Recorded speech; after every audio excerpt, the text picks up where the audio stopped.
introducing probably one of the most fabulous young visionaries that I've had the opportunity to meet so far in San Francisco, Rana June. She is an entrepreneur, an artist, a technologist, and she is the CEO and founder of a company called Lightwave Technologies.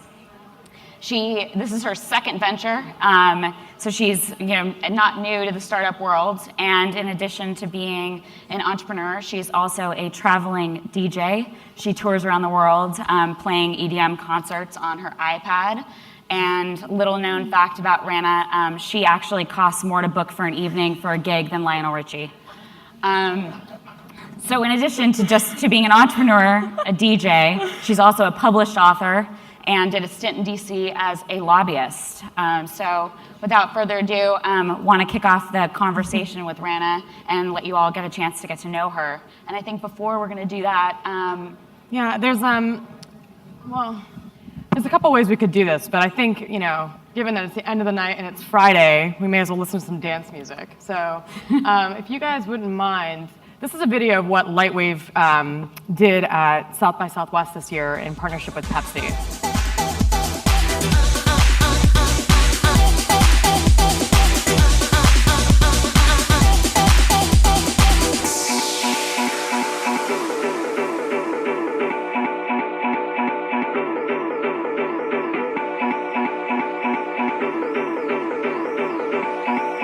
You are now listening to Fool's Gold.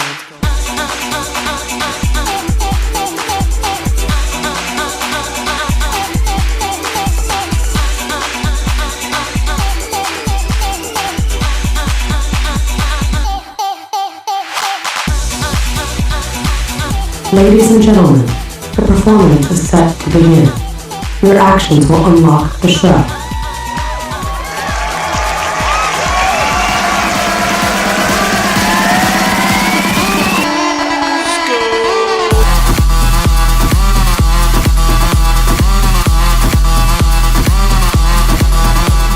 As you can tell, this show's a little different. It's slightly high-tech.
wow.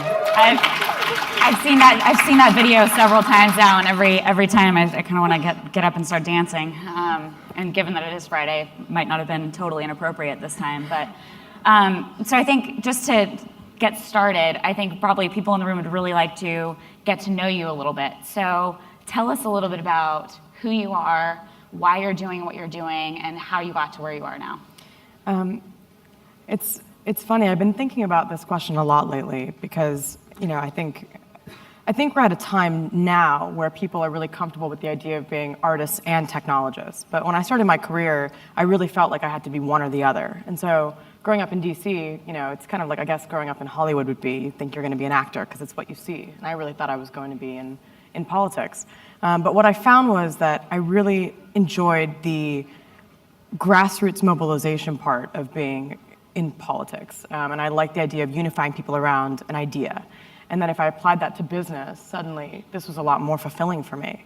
So I got my start. I worked at AOL back in the day in Virginia. And from there, I ended up building a mobile analytics company. And that, at the time, we started the company in 2008, so the App Store had just launched. And I think about that now, and I think about where wearables are today, and it's the same thing. It's, something huge is happening, but you don't exactly know, how that story is going to be told or how it's going to be written. And so, building Medialets, my last company, it was really eye-opening. I started to discover that there was this thing, big data as a concept, and that it was becoming easier to... You were thinking about big data back in 2008. Yeah, it was really kind of sucky back then to do large-scale data analysis. But from that experience, I started to connect in my mind that we were using mobile phones as a way to understand behavior, but that it was sort of flawed, because knowing that people play games, on their commute home doesn't really tell you that much. And I would say, fast forward now, knowing that someone took 10,000 steps doesn't really do a lot for you. It's really about the context. So, when I left my last company, I wrote a book about the first 500 days of the App Store, and that was such an amazing opportunity, because I got to talk to the smartest people on the planet that were building apps and thinking about this new paradigm. And so, timing in life is really important. Right as I was submitting the manuscript, the iPad came out. And so I had been thinking about analytics, and I had been, thinking about what makes a really great mobile experience and sort of what is the future of all this. Now we've got these supercomputers in our pockets. But the little known secret was that I've been a musician since I was about 6 years old. What was the first instrument you played?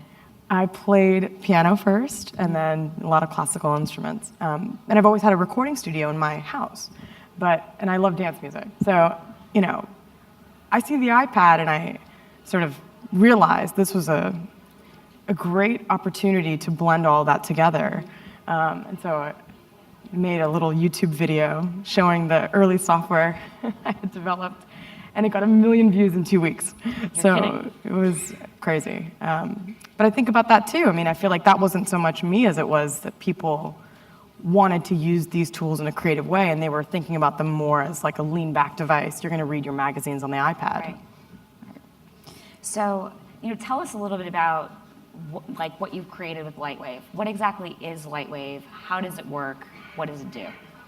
So Katie and I are both wearing Lightwave devices right now. But Lightwave's not a wearable company. Really, what I say is that Lightwave makes live experiences measurably better.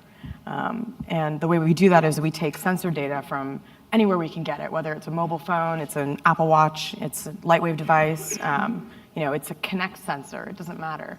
What we're trying to do is to contextualize, as we call it, bioanalytics, so that in environments like a concert or like a sporting event, where there are a lot of people with a unified stimulus, that you can actually start to advance the way that we're experiencing, these collective moments.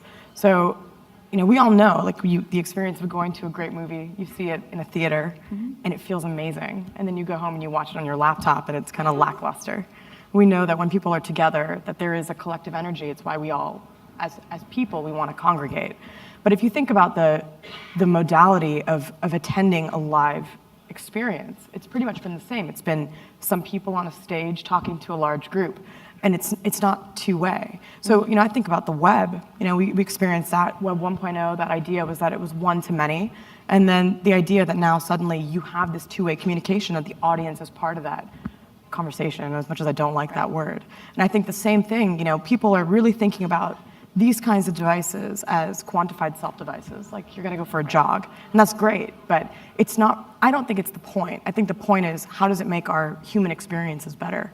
And that's really what we're trying to do with Lightwave.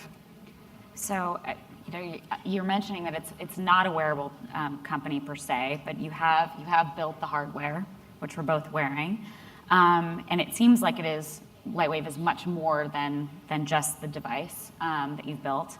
And I guess, how do you see Lightwave's room for Lightwave within the wearables? This large, ever-crowded sector that we all are kind of focused on now.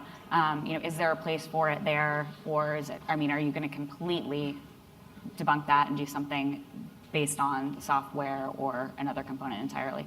Yeah,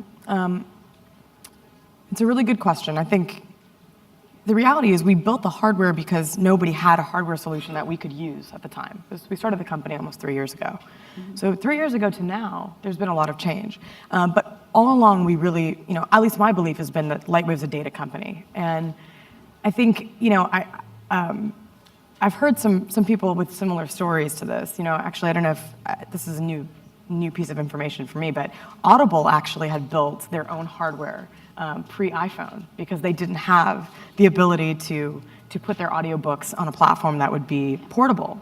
And the same thing happened with Netflix. They started with DVDs, but they knew that streaming was going to be the ultimate goal. And I think in a lot of ways that's sort of where we are too. But I think the difference with Lightwave and a lot of the companies in the wearable space is that it's a company that's created by artists for artists. And that's non-trivial because it means that every decision that we make is around a creative approach and kind of design thinking. So if we know that the technology is in the space, we want to have a really deep empathy for the people that are wearing it. So it's not about just getting tracked. It's the thing that I love about the Pepsi example, and that's just one of many examples of Lightwave being used, but we didn't tell people when they walked into the space that this was going to unlock an experience for them. They just got a device in the same way that you hand a paper ticket to someone, they put a paper wristband on you. But if suddenly now this technology, instead of getting in the way, could actually become invisible and start to create new environments that are reactive. And we've learned a lot through the data analysis part. When we do an event, the wristbands for us transmit data 10 times per second per device. It's a very high resolution data set. So we know things like, when people get really hot, they get uncomfortable and they start to leave. And there's, other environmental factors that the technology being there can start to really to help with. But the idea of not just having the data, but then also having the interactive platform, like in that example, the colors of the venue were also being influenced by the energy level of the crowd. And there are little subtle things like, look at this room. We've got this beautiful lighting in here. But I'd love to see an environment where that's starting to be affected by who's in the room. Another example is when you go to a football stadium, there are ribbons around the stadium that say make some noise. And you could just be sitting totally still and that's going to unlock every time because it's a pre-rendered video graphic. That should be dynamic data. Part of the experience. Right, exactly. So these are just some of the route, but it's also really early. I mean, this space is just starting, and we're only now learning what's possible with the data. So we've talked about kind of your background as an artist, as a technologist. They've certainly both influenced the creation of Lightwave. Do you see, one being more important than the other in the company, in the people that you've brought into the company as well, or are they equally important? I think my answer to this question changes every day. There are days where I think that the technology is more important than the art, that it enables it. But so the question about who works at Lightwave, we've done a lot of work to bring in creative technologists, to bring in people that even the CFO is a poet, and on every level there's an understanding of what it takes to be an artist, or on any level, whether it's being on tour and playing lots of shows, or it's being a hobbyist. It doesn't matter. The idea of creating something from nothing isn't something that you're going to learn in school. So we really we're seeking these kinds of folks. And a lot of the best engineers that I know, their hobbies are either cooking or making music or painting. And I think there's a lot of parallel between writing code and making music, for instance, because you have a certain set of rules that you're working between. And the art of that comes from recombining these set ingredients in a way that is novel, and that's what makes it amazing. So there's a lot of influence that comes from that. But when I think about it today, I think the art is more important, because it's actually rather simple to create a solution that's in need of a problem. And I think that great artists, are the ones that sort of can do that in a subtle way, where they recognize a problem and they create a solution, and suddenly you see it and you know that was supposed to be there. There's actually somebody in the audience in the front row, Mary. Mary is a really, really brilliant painter.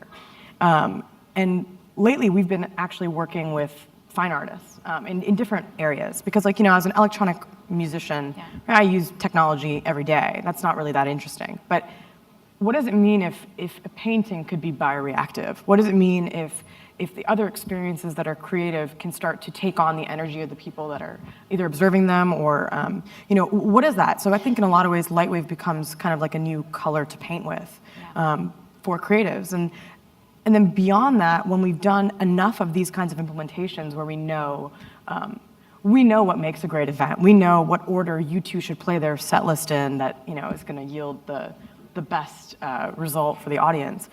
I think that can start to bleed into day-to-day life on an individual level, and we're not there yet. But that's where I think that the art being what's leading everything makes it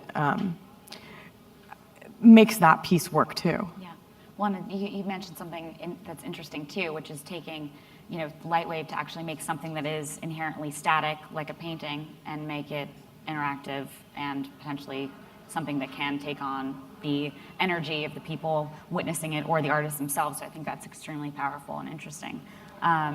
So follow up to that is, so you've created Lightwave, and it's it's clearly, as you've seen on the video, and as people that have been to a Lightwave event can certainly attest to, it is a tool that can create a killer party. But it's more than that. And where do you see Lightwave taking the future of live events? And do you see applications beyond just entertainment to other areas like sports, like politics, education, certain other sectors beyond just the immediate? Starting with entertainment was really, I think, key because those are environments where you have a lot of people that are doing the same thing with an equal level of excitement, right? And they're not. I think a lot of people are not that excited to go to the gym, right? You kind of have to go to the gym. You're going to the political right, totally. You're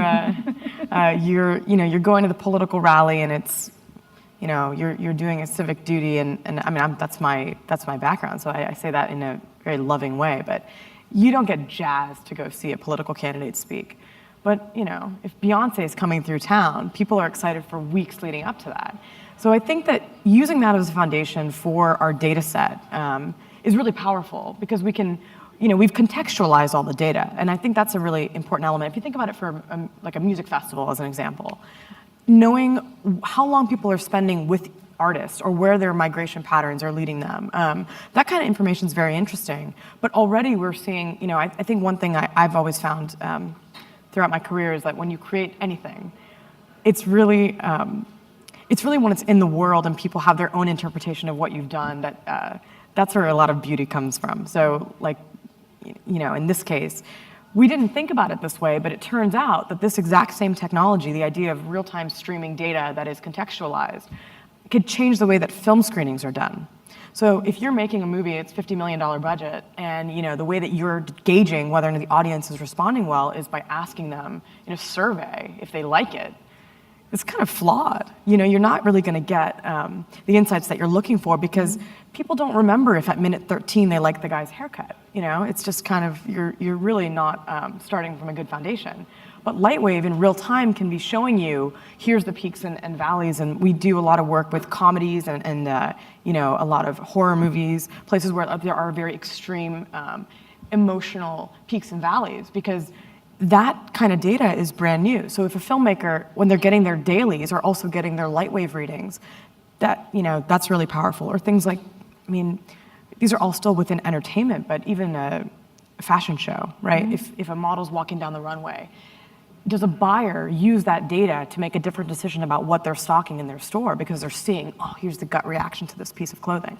So I think all of that for us is the learning period. And I think this will be many years that we're just trying to even understand at scale what this data means because I think personally, I'm in love with the idea of having a pulse on human sentiment, right? Like what makes people engaged or what moves people? And I think at scale, before sensors like this, it wasn't possible, you know? And this is the frontier of data that I think is the most exciting ever.